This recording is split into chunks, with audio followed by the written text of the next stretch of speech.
But don't break that thing, eh? I've been saving for that thing for so many months. Later.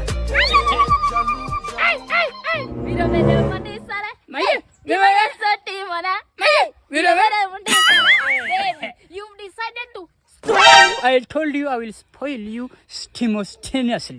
You've spoiled me this Christmas. You know, happiness. Happiness Will kill you. This is something you brought for us. You see, madam, while I was just stretching up around Oginga Odinga Street, nikaona Hisense shop karibu na UON University. Nikaingia hapo ndani.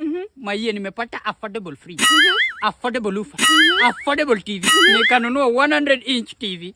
Tuletea my affordable wife. Baby, that is why I love you.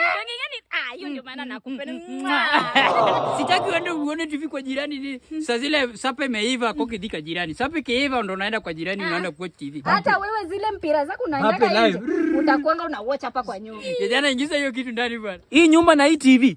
Ingiza nyumba ya kufanya nini? Nyumba ni ya shosho. Juni ya mama yako, ingiza hiyo kitu ndani bwana. Ama luo lazima ununue kitu inafurahisha macho. Mimi hata nilikuwa nadhani tunakuja tunaleta TV kwa bungalow.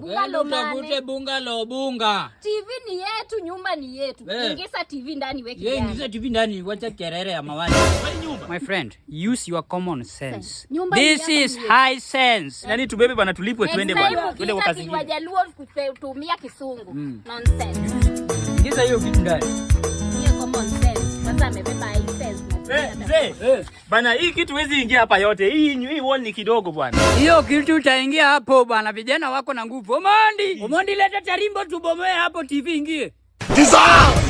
Hata kama tutalala na nyumba imebomolewa. Bora tuna watch Hisense TV. 100 inch.